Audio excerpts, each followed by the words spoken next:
You're listening to a podcast by the Center for Action and Contemplation. To learn more, visit cac.org. Don't cry, Paul. Don't cry for me, Paul. I was trying to make that sound like Don't Cry for Me, Argentina.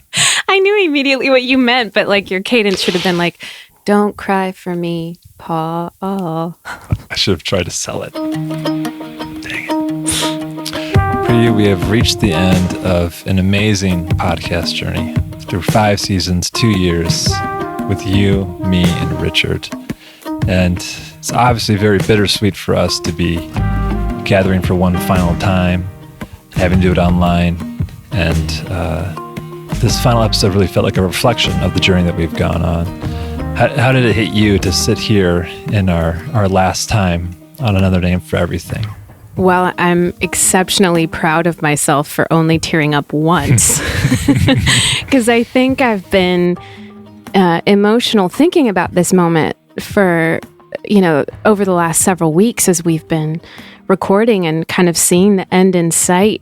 Goodbyes are hard. Mm-hmm. It's hard to let go of seasons with particular members of a community. And I think this journey for us has been a really special one, especially for you and I, Paul, because seeing ourselves as students of the path, students of Richard's work, and being able to journey over the last 2 years, not just on this podcast, but as friends, and really digging into this work together and seeing how we were trying to integrate this in our lives, asking each other the questions. Yeah. I mean, in many ways, every time you and I would hop on to prep for these podcasts, it was its own kind of like podcast. Mm-hmm. And I feel so grateful, that we had this opportunity to serve our community in this way. And I really enjoyed being able to go back retrospectively in this episode and talk about season 1 and season 2 and how Richard dropped Latin phrases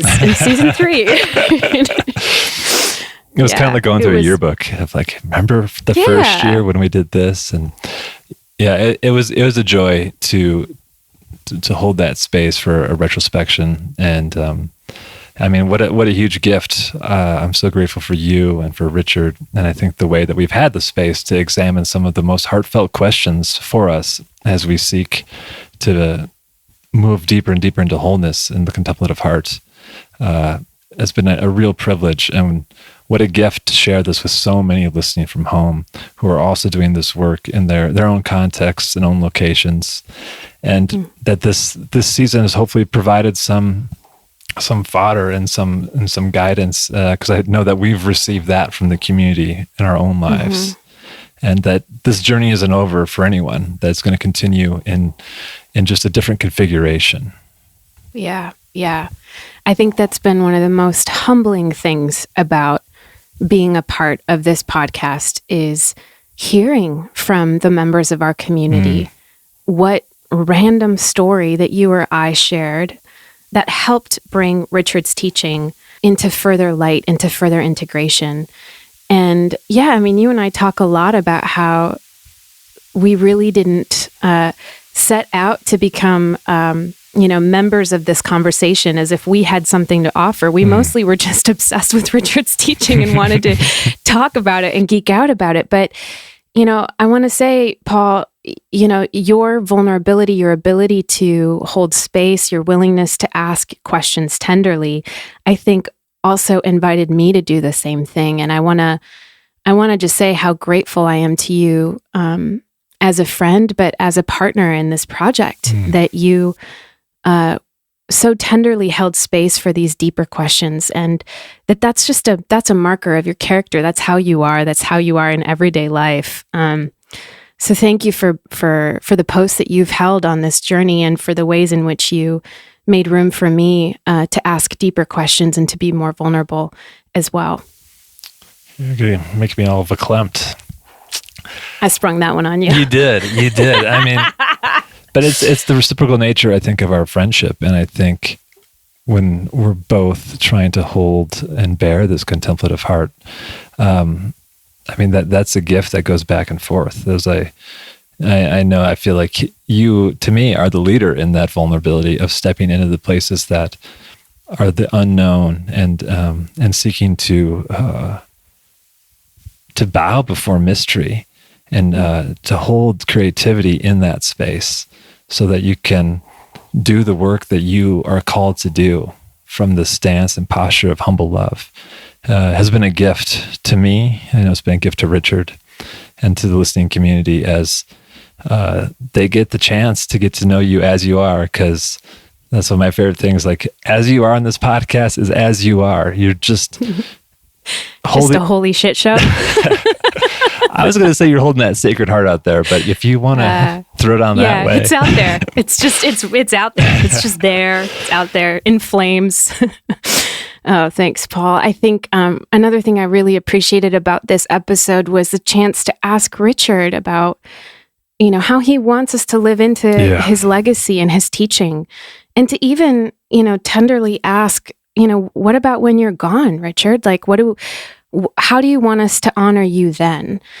And I thought it was really powerful to hear him reflect on, just his constant humility to not make it about himself or even about the CAC, but the ways in which he's really encouraging us to live into this and embody it in new creative ways, and to keep it going. Yeah, that this work is bigger than the CAC. It's bigger than this podcast. It's bigger than any one institution. That this is the incarnational work of all of us to carry the message of the universal Christ in our hearts and our minds and our souls as we go about our daily lives. And we're happy to be collaborators with all of you listening in this work of the universal Christ. So with that, please enjoy this final episode of Another Name for Everything. Before we get started, could we pray really quick? Loving one, we're so grateful for the journey of the last 2 years, for the privilege of serving our broader community in this way, for Paul and I to serve Richard and his work in this way. Thank you that you are the God of new beginnings in the midst of every ending, and that you make so much more out of what we offer each other in love and offer the world in love. And we're so grateful for the depth and the meaning and the hope that you weave in and through us. We ask that you guide our words, that you allow our hearts to be present to one another in this final episode. We are so thankful. Amen. Amen. Amen. Those evangelicals, they know how to pray. Hallelujah. Okay. So, Richard, it is wild to think that we started this journey almost exactly 2 years ago. It was February 24th, 2019, that our first episode aired. And your book had come out, and Richard, you felt pretty certain that this was going to be your last book. I did. We recorded this in the midst of some pretty aggressive cancer treatment. I remember, we really had no idea how much time we were going to have together with you. And we gathered in the small hermitage on the grounds of the CAC, and it was full peacock season. I don't know if you remember that. I certainly do, because I had never heard sounds like that in my entire life. And we discussed the different chapters of your book, hoping that we could dive into these themes and ideas one last time together. So I just kind of want to begin by just bringing us back to that first moment when we came together and recognizing how much things have changed with your health, with all of us, and just to begin by bringing us to that point when we began. That really helps. How much can change in 2 years, huh? Yeah, it feels like a different world in so many ways. Yeah, thank you for putting that in context. I remember on that first season, what was so helpful as we began this journey of discussing these themes from your book, The Universal Christ, was distinguishing between Jesus and Christ, the cozy and the cosmic, as Paul would say. It was as if we finally had this framework to make sense out of how we could embrace the best out of Christianity, to have Jesus as the central reference point, but leave behind the institutional crap, right? And have a cosmic frame for Christ in which we could appreciate and move fluidly between all faith traditions. Paul, what stands out for you about that first season? It's such a rich memory to go back and think about that, those first footsteps into podcasting for the CAC. And I'm just realizing too the bookends, right, of the Richard's book coming out then and now the paperback version coming out of the Universal Christ. It's kind of wild that we're being held by these two bookends. But the question that comes to mind, Richard, when I think about that first season, is this theme that I think both Brie and I have so appreciated of the Christ-soaked world. And that was one of the first questions we asked you was, what does the Christ-soaked world mean to you? And so here we are closing out this podcast. And I want to ask that again in the midst of a pandemic, in the midst of growing consciousness in the world and social uprisings. How would you respond to the question, what does a Christ-soaked world mean to you today? What comes to mind today, I think it's the best way I know how to say it, is that there is an inherent dignity to everything. That dignity is not applied by me or you or the American Constitution. It's previous to all of that. And just once you have inherent dignity, you have to live a very different kind of life, it would seem. I watched the couple weeks on the Black Church on PBS the last week, or was it this week, whenever. And I kept hearing that word come up, how Black people so feel that constantly their dignity was taken from them. And what the gospel was meant to do was to put it in there in such a way that no one could take it away. The main subterfuge we had was that bad behavior took it away. You see, it sounds reasonable, but then that leaves up to us the decision who's operating with bad behavior and what is bad behavior. And then you see it's defined very differently from culture to culture. And it always happens to be the behavior of another group. Yeah. So remember that old schema that we learned from Ken Wilber, cleaning up, exporting dirt elsewhere, any kind of dirt, even saying pigs are dirty. Don't go there. Don't go there, because once you start on that path that this is dirty and this is not dirty, it seems to never stop. So I can't live any other way in this universe. And at this time where we landed on Mars and we're driving a little car around Mars, the big universe is becoming ever closer. And even Mars is sacred, even though it took us billions of years to get there, huh? So we don't wild. We don't administer the sacred. We uncover it. We discover it. We honor it. That gives a very different frame to religion. Oh. Very different. Yeah. Yeah, that's a huge foundational shift. And that's right. Even before we started this podcast, I remember as a student in the living school, really to be baptized into this concept of originally good.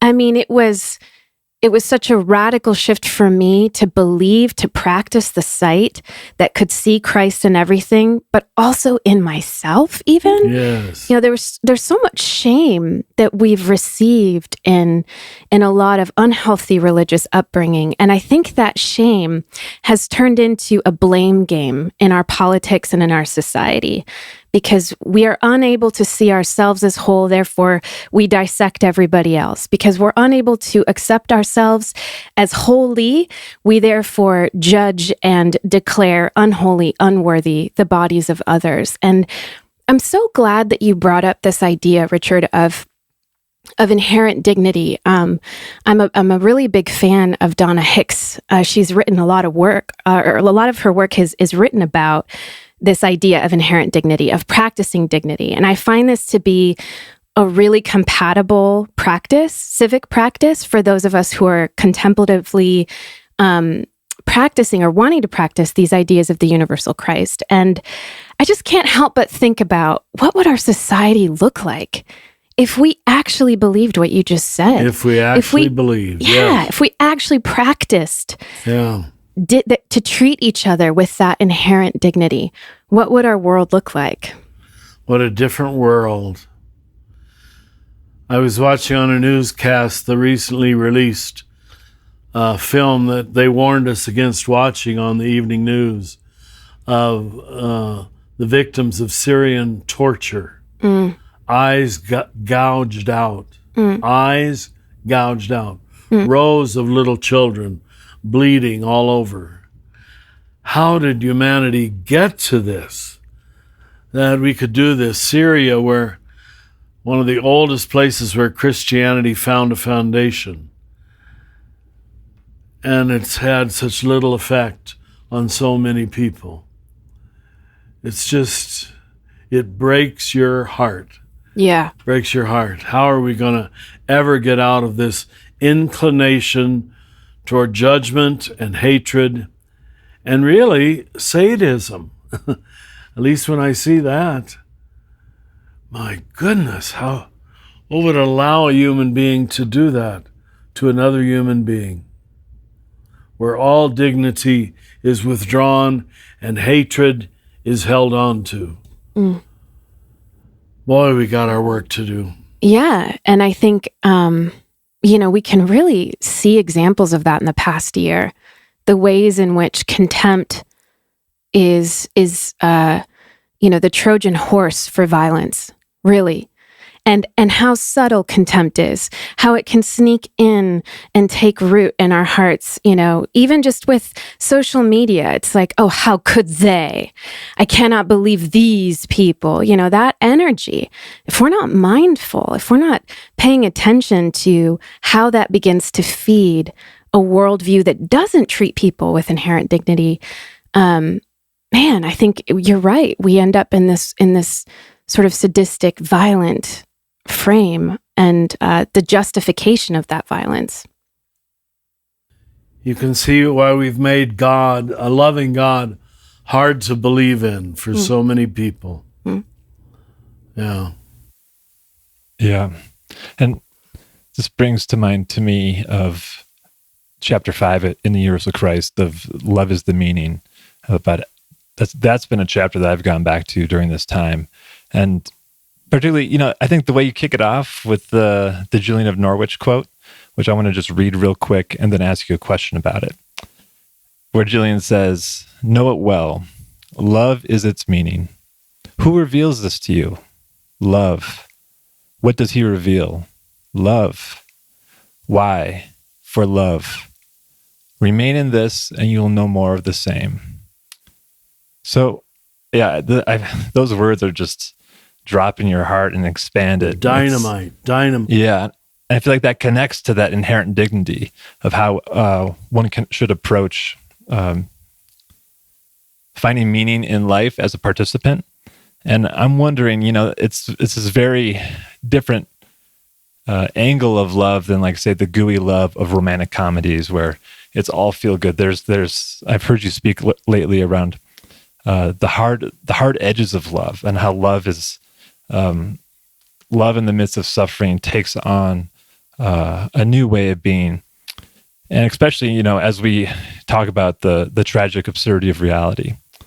So I know that a lot of folks who are listening to this have read the book and are trying to find ways to practice or looking for action on how to live with love as the meaning from that place of inherent dignity.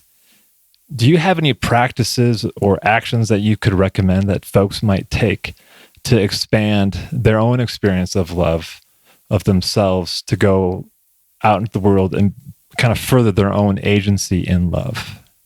This comes to me first. I don't know that it's the best answer at all, but I think we all have to keep an eye on when we give ourselves excuse not to love. And it's always for a righteous answer. It's always for, well, this isn't politically correct.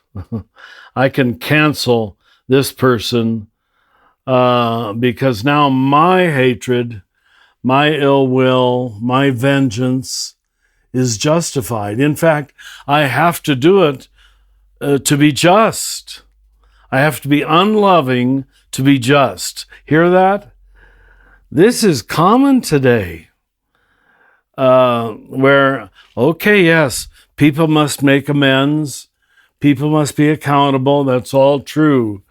But when you can feel the energy of the person who is demanding it, it's too often a desire to punish. And as you've heard me say before, when we made God the punisher in chief, I'm afraid it just took away the cover from punishment. It made it appear necessary and even good. Or, no, I should say it covered it up, not took away the cover. Whatever it is. I'm amazed at the human need to punish other people for what I judge is inadequate behavior, according to my recent criteria. And as you've also heard me say, that's as true on the left as on the right. Yeah. Richard, I'm so glad that you brought this up, because it seems to be the conversation that most people are swimming in and wanting to talk about right now, which is how do we find accountability without contempt? How do we protect community? How do we seek justice without that violence that's trying to cancel? The Chinese are wise enough to speak of qi, the energy. And I wonder if it isn't a major part of the growth in the spirit that you learn very quickly. Not very quickly, but you learn soon enough to discern what the qi is in a statement. That two people can say the exact same thing, and in one, the energy, let's just translate it as energy. In one, the qi is positive, is caring. The very tone of the voice will be different. And the other one uses the same phrase, and the tone is harsh and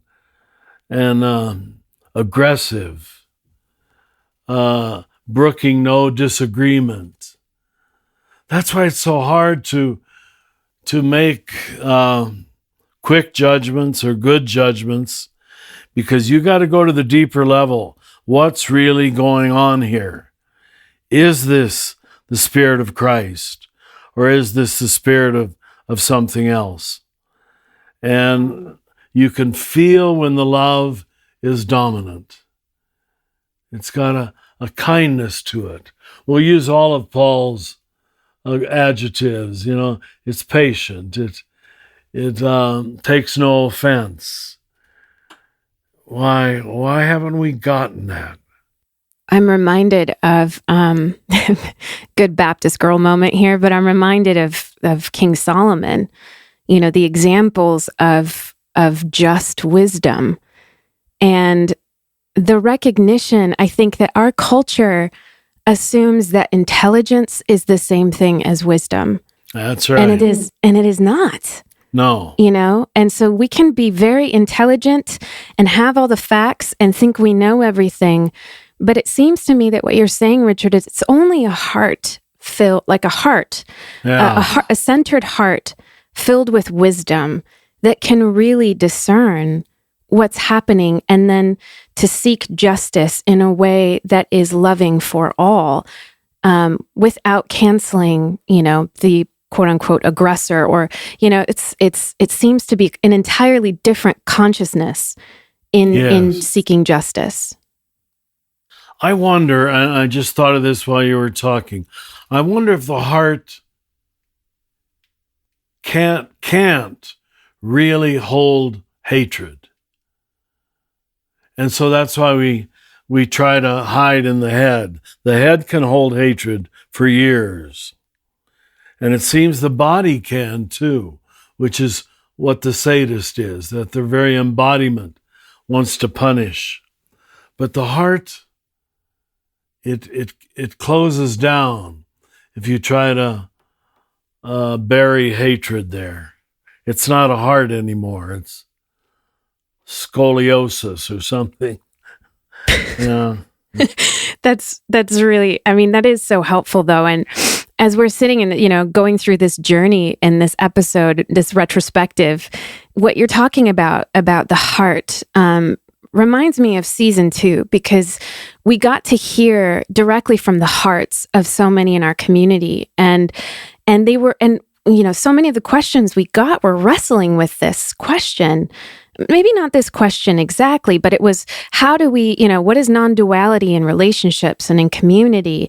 How do we discern? How do we deal with healthy boundaries when we have parents who are, proselytizing us? And, how do we decide or determine if we need to leave a relationship or a marriage? How do we know when we should stay in a community or, stay on the edge of the inside of a community or leave? And I felt like in that season, we were able to dive in together into a lot of the nitty-gritty, messy choice making and decisions of relationships.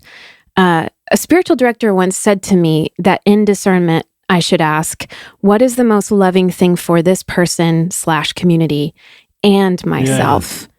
And I find that to be really challenging, because sometimes it's really easy to think about what's the most loving thing for me. Sometimes it's also really easy to say, what's the most loving thing for them?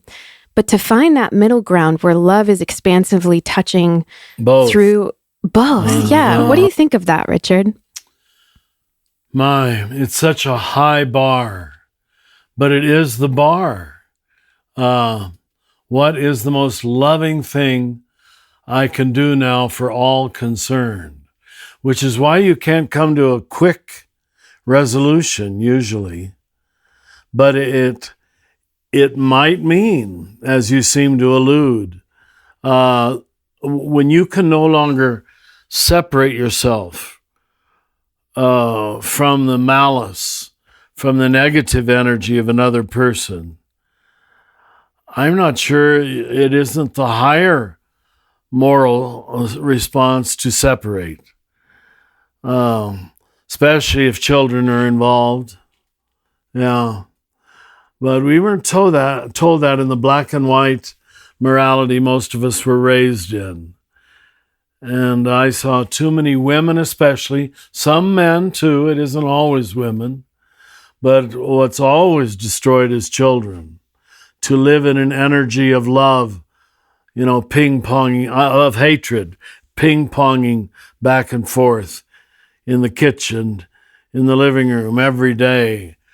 That child is going to be raised inside of post-traumatic stress disorder, if that doesn't seem like an overstatement. Yeah, so how do we get people to seek love above all else when their whole heart is still filled with post-traumatic stress disorder, and they're trying to get rid of it? So you have to have sympathy for them, because this follows from our first thing of inherent dignity, inherent goodness. They didn't get hateful except somehow living inside of hate energy for a period of time. They weren't born that way. They weren't born that way. And that gives us all the courage to keep loving people. What is the wound that made this person so whatever? And I think too, what's so helpful then with that in mind, Richard, is that, and we talked a lot about this on season 2, but I'm just realizing what a crucial conversation this is, because you can have boundaries. And in fact, boundaries can be the most loving thing. Yes. And we got so much, mail from people after that season, because it was the first time they had heard kind of in dialogue from a Christian institution talking about divorce, talking about what do we do when my parents and I don't believe the same things. And I think a lot of people found that deeply liberating, that we can treat each other with that inherent dignity and learn what healthy boundaries look like. And that feels like a new way of living in and with love.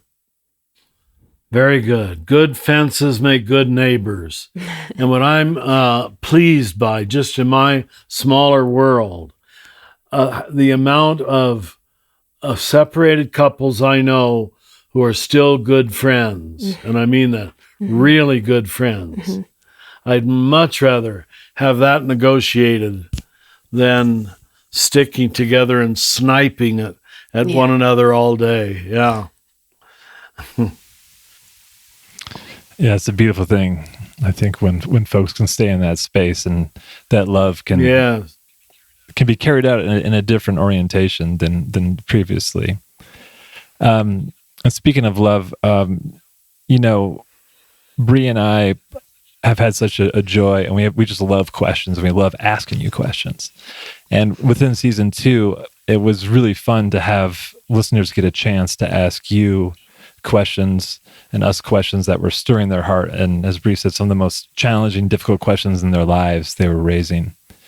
So Richard, as someone who people often approach for wisdom with their perplexing life questions, and knowing that you're an ongoing student of life, who do you take your most perplexing questions to?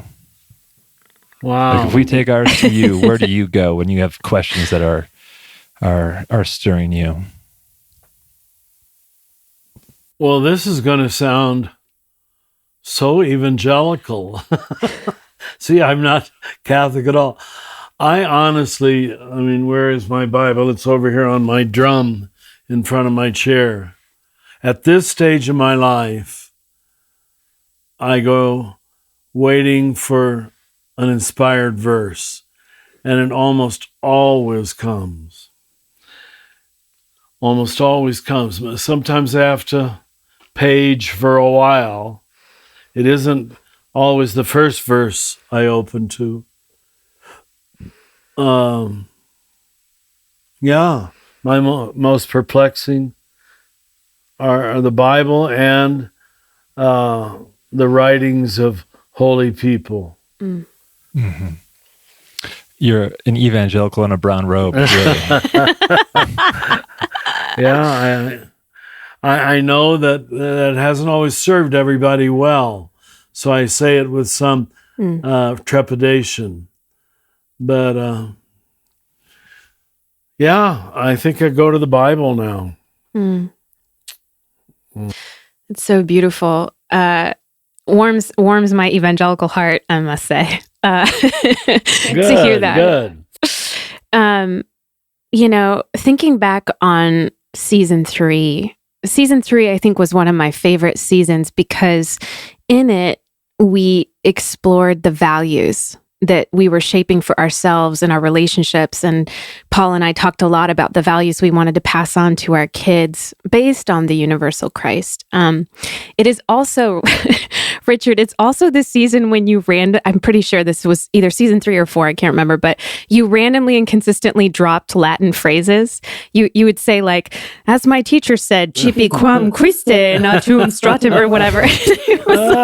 You would just pull these that out. Arrogant? Well, I lived in that world for so many years. Yeah. It was awesome. No, it's arrogant. I'm sorry. No, Richard, it's not arrogant. It's awesome.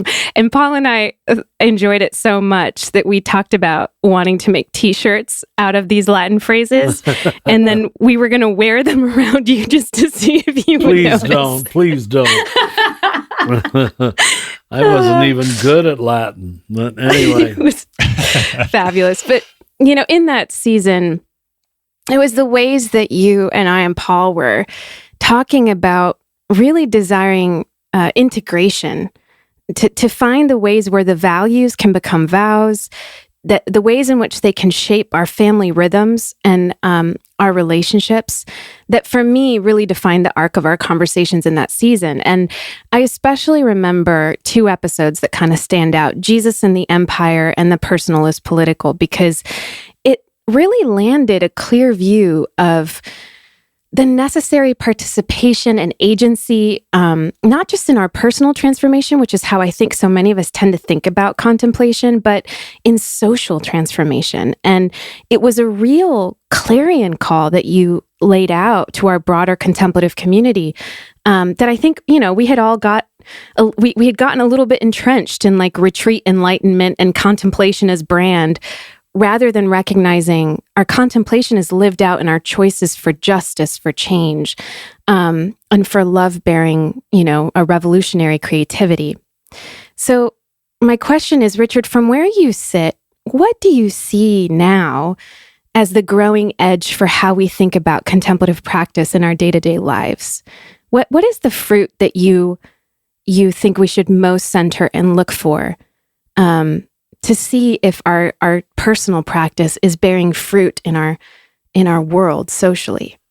I'm going to sound like a Christian Eckhart Tolle, but it is my answer.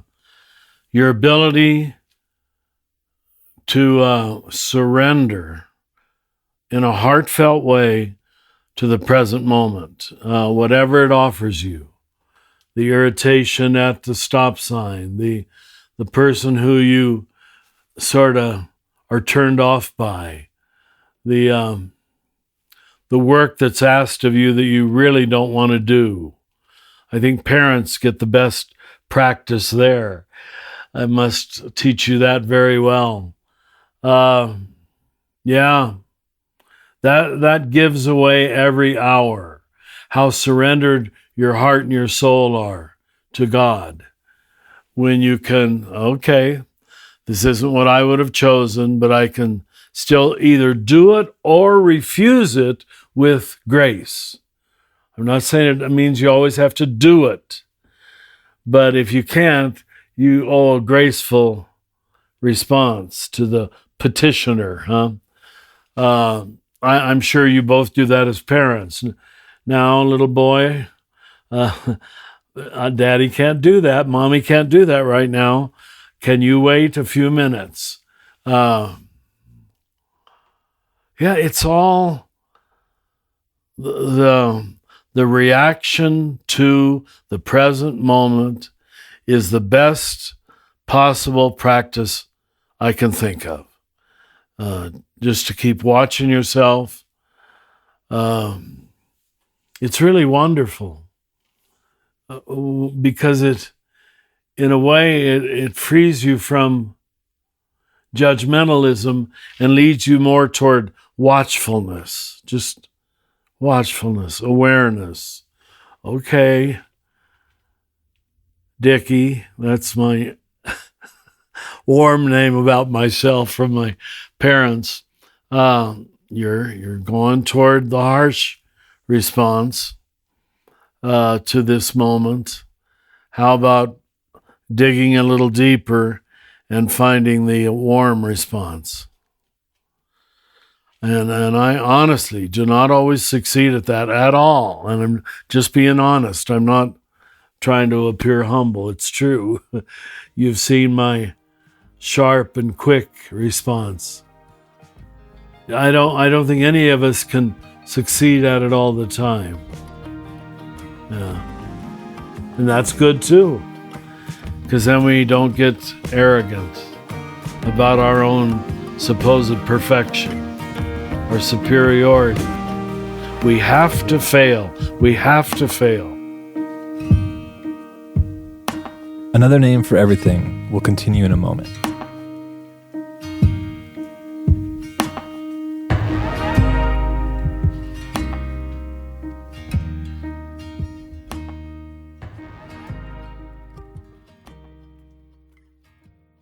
Many of us feel increasing anger at injustice, violence, and indifference in our world today. Join us March 14th for What Do I Do with My Anger? An online gathering featuring Richard Rohr and Brian McLaren. Learn ways of transforming anger into loving action. Inspired by Father Richard's new book, The Tears of Things. Register today at cac.org/anger. That's cac.org/anger. What does it mean to embody salt and light? In 2025, Richard Rohr's daily meditations turn to Jesus' timeless metaphor for reflecting love into the world. Amid this season of uncertainty, join us in living with trust, being salt and light. For 18 years, the daily meditations have inspired thousands of readers like you. Subscribe today at cac.org/saltlight2025. That's cac.org/saltlight2025.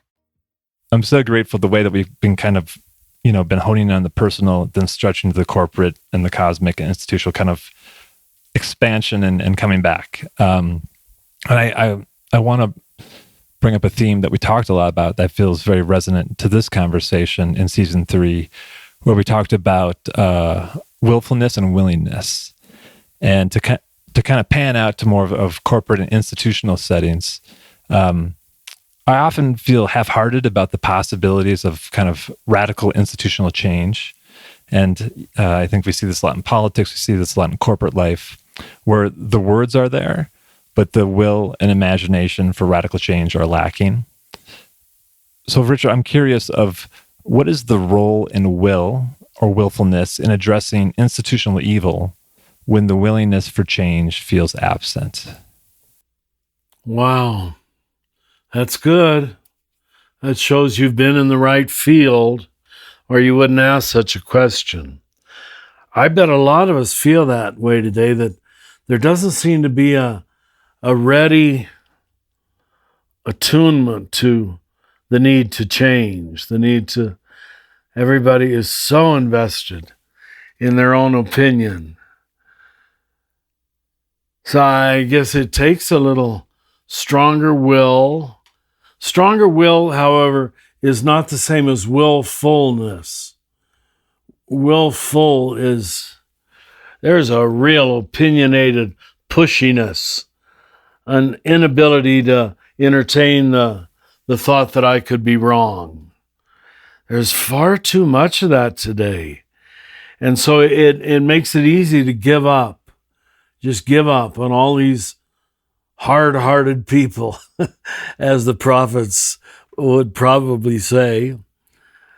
But then I guess you have to recognize, at least I do, how inclined I am to being hard-hearted, and I really am, toward hard-hearted people.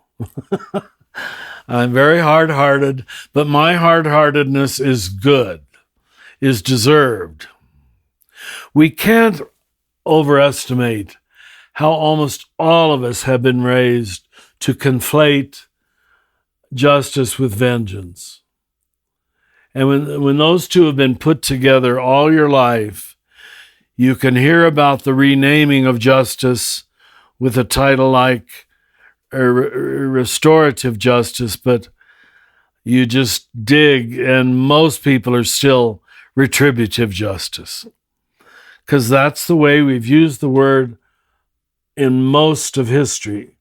99% of history has used history to justify punishment, retribution.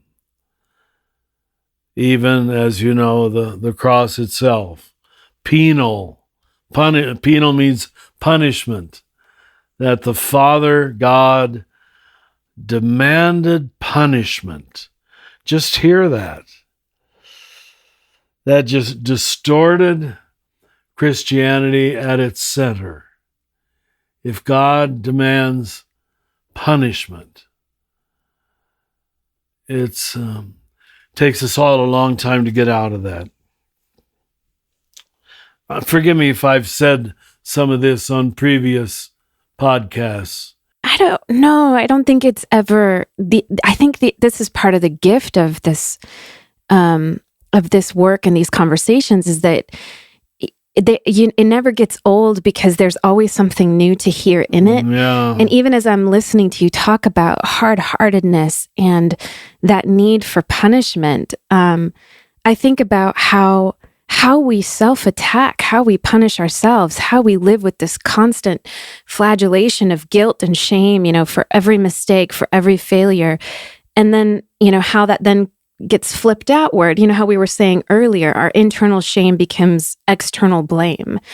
And so I'm stunned once again to hear you say that, to think about how much that has shaped us, not just within Christianity, but culturally in the West, how that worldview has led to so much violence. We have work to do. We have so much work to do to uproot that and to restore a loving paradigm, a loving worldview, an abundant, loving image of God. It's obvious, isn't it? In this same Black history that I was talking about, it's Black History Month, I just saw how within a few years after the Civil War, we reconstructed different ways to limit and punish and shame Black people.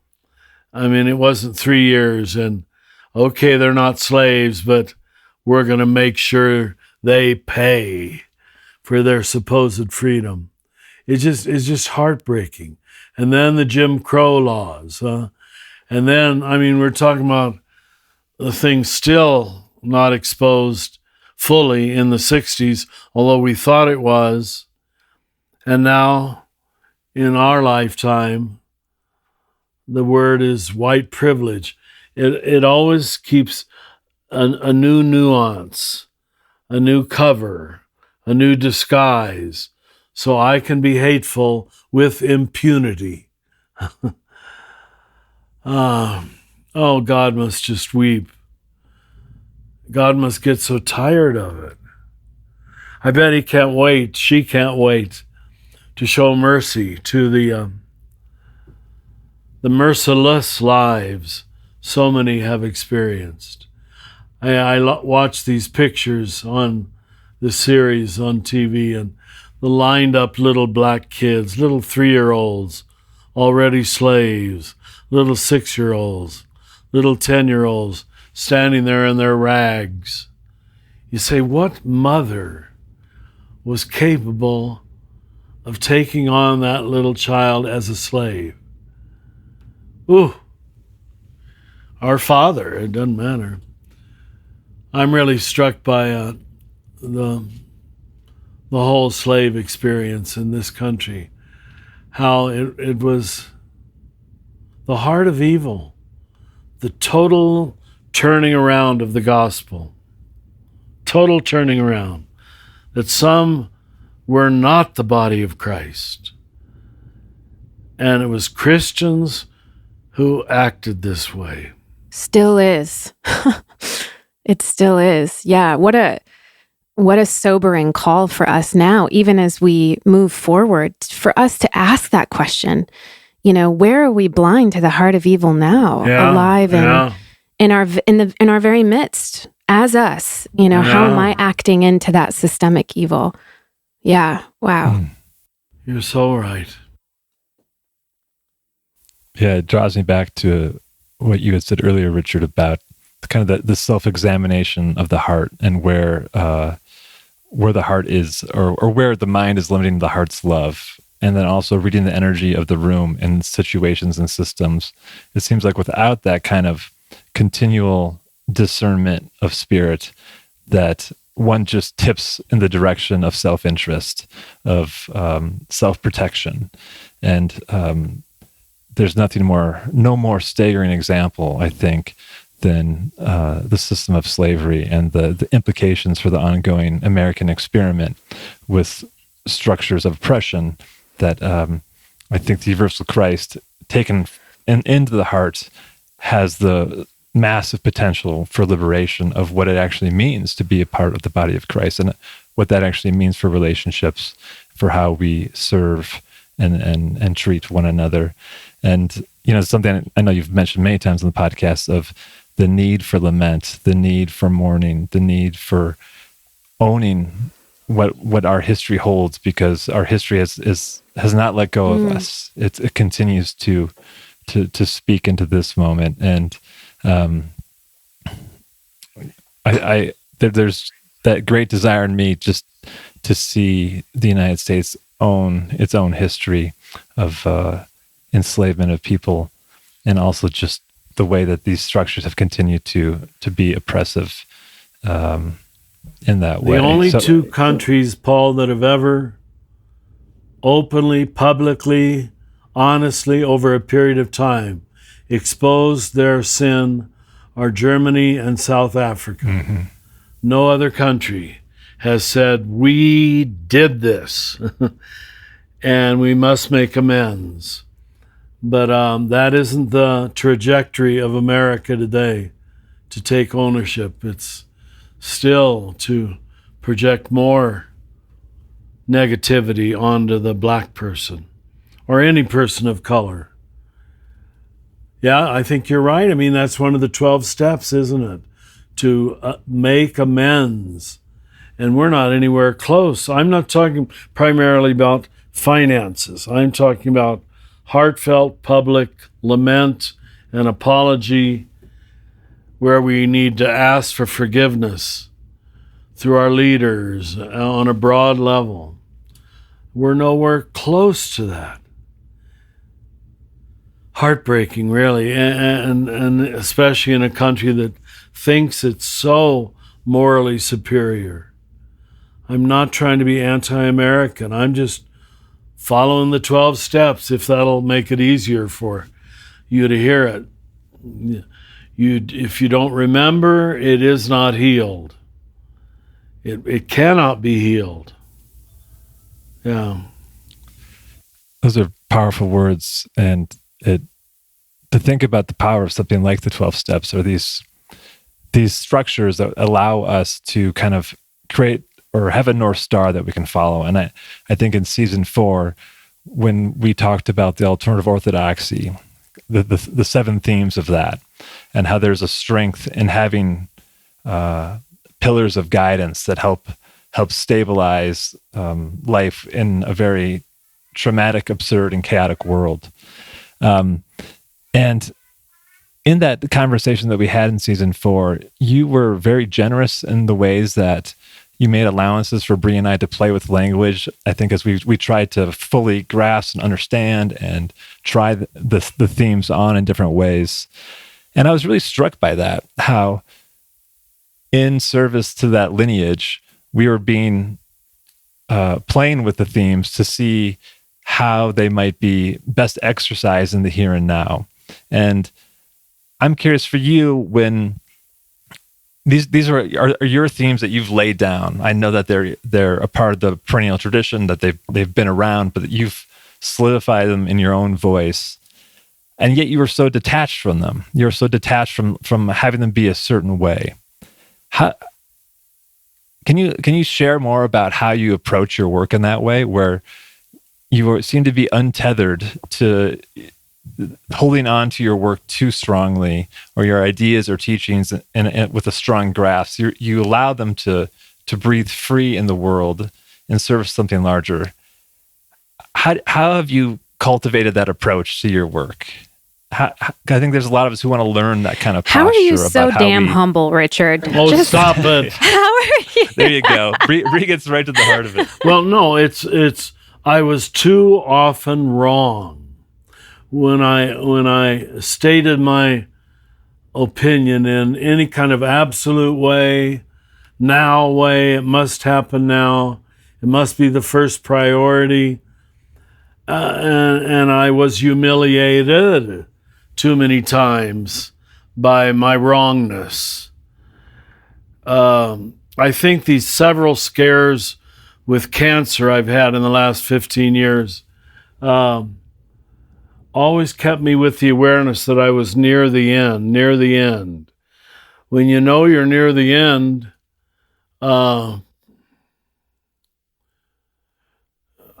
that's just, I think that's the way the human mind goes. Well, it's obviously not incumbent upon me to proclaim the final truth. You know, I'm going to be gone in a few years. And that whole acceptance of death allows you to accept a whole bunch of other things along with it. That the infinite patience of God, you learn to participate in it. Because you know that the arc of justice is slow, huh? So it all slows down. So I'm just babbling, I'm just babbling whatever words are coming to my mouth right now to try to understand, because I do think it's true, but it surprises me. They asked me that in Germany once, almost 10 years ago. How come you don't seem to care that much about about what you teach, whether we believe it or not? And I said, do I come across that way? And one said, yeah, too much. You say it and then you let go of it. You don't care about your royalties for your books and your popularity. That is all true. I'd be lying if I said differently. And yet I'm really invested in saying it. But once it's out there, I believe if it's the Word of God, it will do its own work. Apart from me pushing it, I have no need to push it. And I don't know where that came from. I don't. Because I'm still a righteous bastard underneath it all. Yeah, I really am. But in terms of my work and my message, I guess it's a knowledge that it's God's work and God's message, and that I'm just the instrument, huh? Once you really believe that, your ego identification with it lessens considerably. Yeah.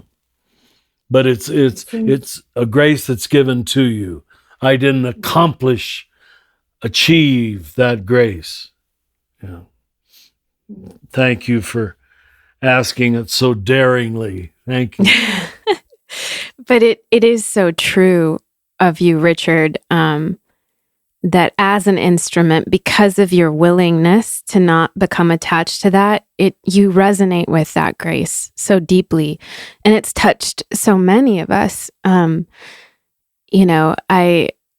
not to be morbid in any way, but because we began this podcast at a moment when we really didn't know how long you were going to be around, and you thought maybe you had months. I mean, I think because we've lost so many spiritual greats in the last couple of years, I wanted to have the chance to ask this question, to reflect on this now, about how we can best honor your legacy in the future.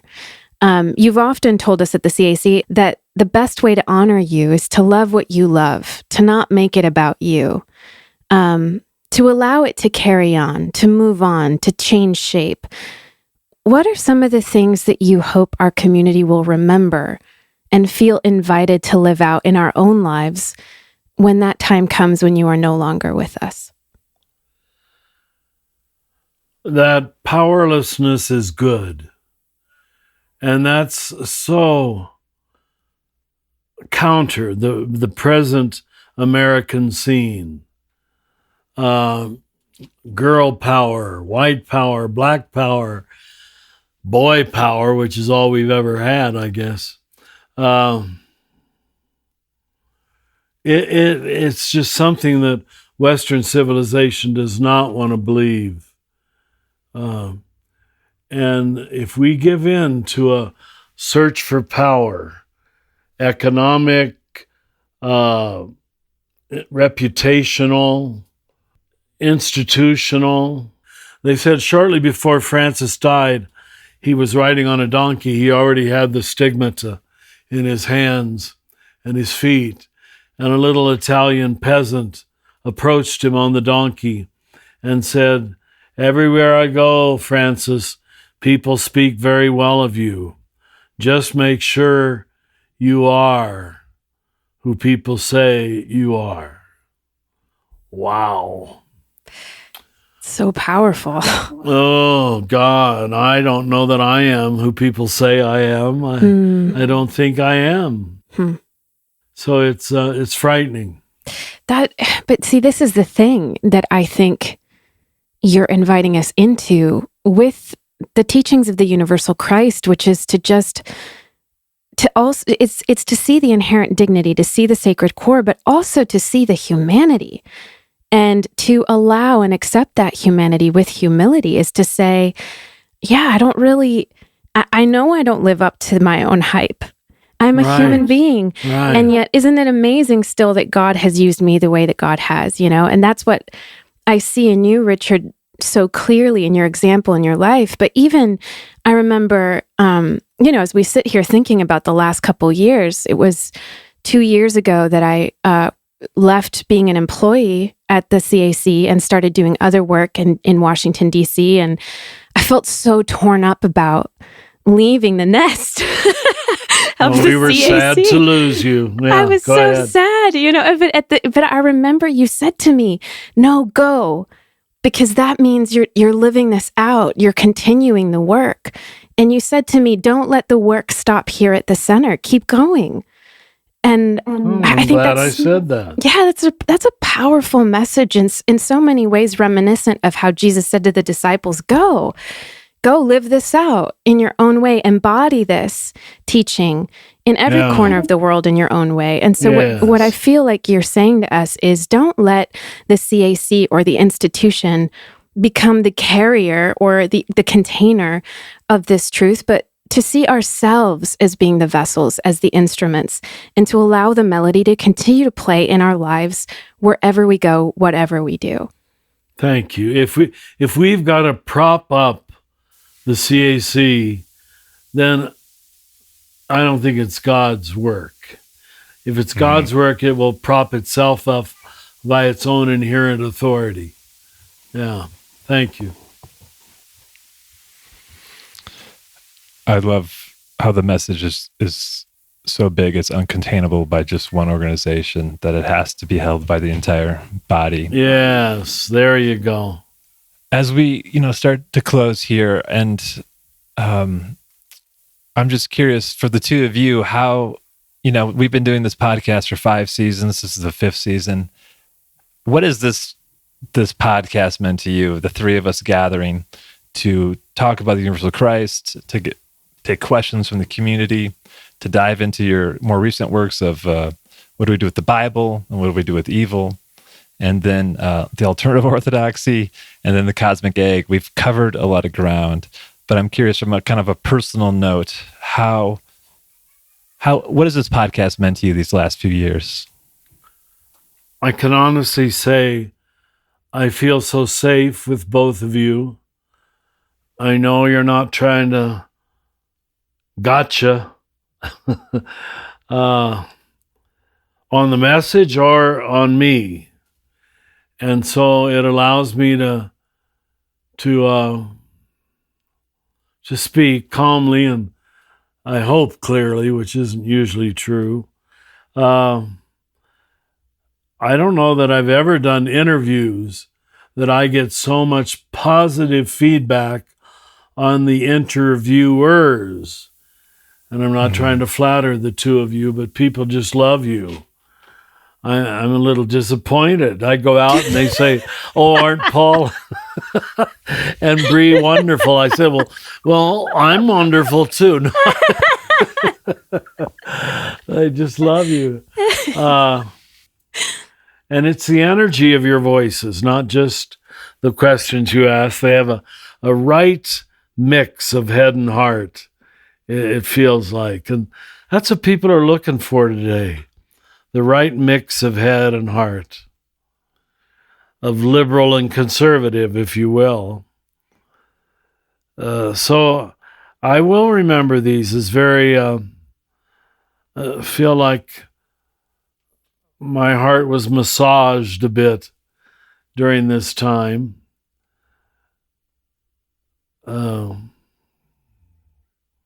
That's all that comes to me right now. But so much so that I hope this doesn't hurt your feelings, but Paul would go to such lengths to make sure I got the questions ahead of time. And I don't really look at them because I'm sorry, because I don't need to. I know they'll be intelligent and heartfelt and fair. I breezed through the first sentence of each paragraph this morning, but I know you're going to speak well, and you have spoken well. Thank you. This the dynamic between us, I think, for me, has been a very relational illustration of the Trinity, of the way you talk about the Trinity, Richard, because, you know, as you're saying, there's so much love and trust and vulnerability among the three of us that, and I don't know if you guys had this experience, but I so often forget that we're even recording. Yes. And because of the love and trust that I have with the two of you, I'm able to share very vulnerably about my own questions and, you know, the kitchen floor moments that I've had in my life. And I think it only serves to underscore for me, Richard, this epistemology of love that you talk about, that it really is only in relationship and relating that we're able to really know. It's a different kind of knowledge because it's not from the head, it's not top down, it's not commanding, it's not didactic. It's this way of receptivity of the heart that can just hold and resonate with, instead of needing to, you know, have an orthodoxy to grab onto. And you've always modeled this, Richard, by saying, you know, don't take my word for it.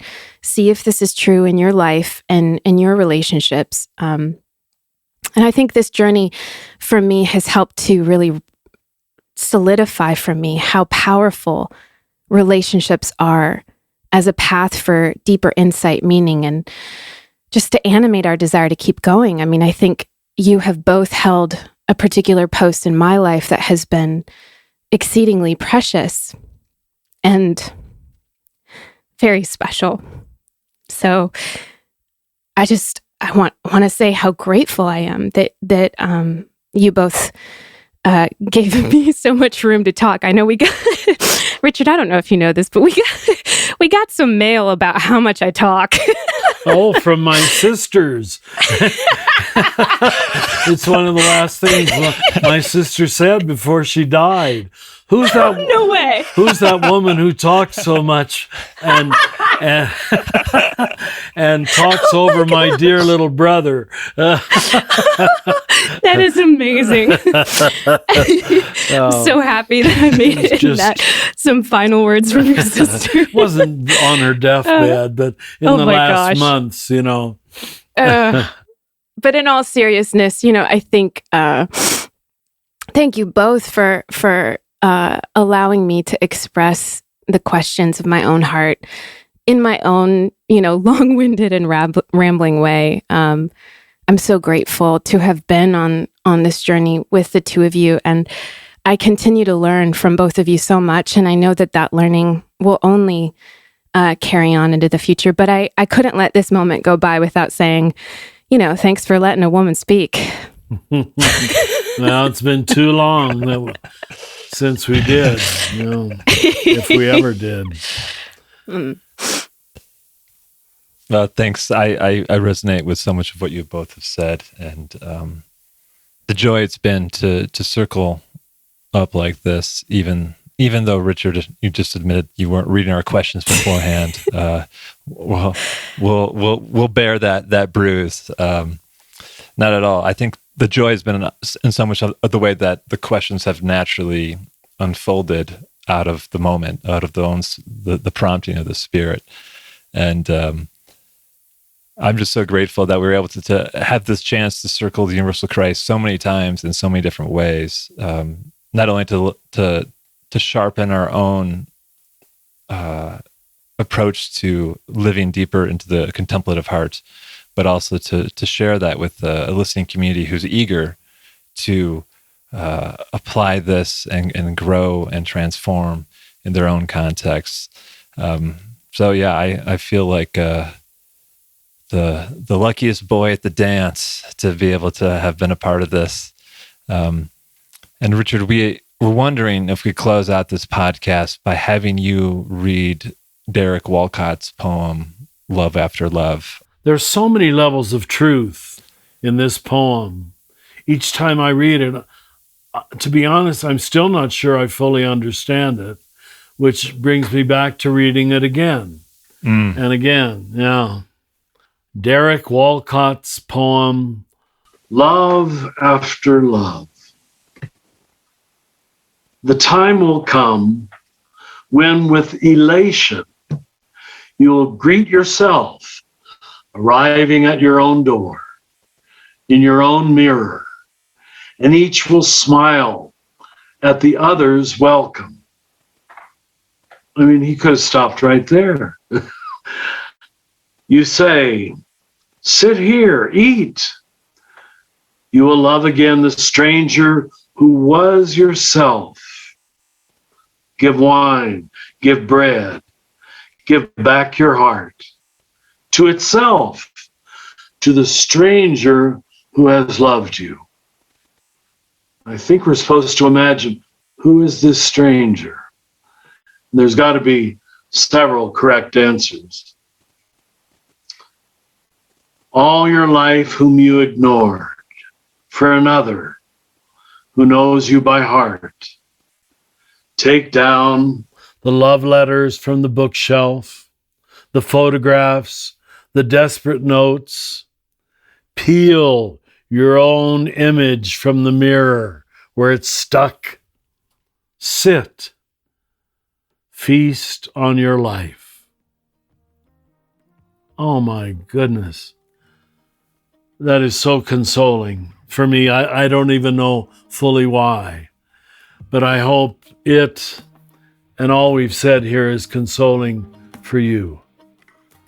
Okay, thank you, good souls, good hearts, good bodies, good minds. God bless you. And that's it for today's episode of Another Name for Everything with Richard Rohr. This podcast is produced by the Center for Action and Contemplation, thanks to the generosity of our donors. The beautiful music you're listening to was brought to you by Will Reagan. If you're enjoying this podcast, consider rating it, writing a review, or sharing it with a friend to help create a bigger and more inclusive community. To learn more about Father Richard and to receive his free daily meditations in your electronic mailbox, visit cac.org. To learn more about the themes of the Universal Christ, visit universalchrist.org. From the high desert of New Mexico, we wish you peace and every good. Do you feel called to walk a more contemplative path? The Center for Action and Contemplation is an educational nonprofit supporting the journey of inner transformation.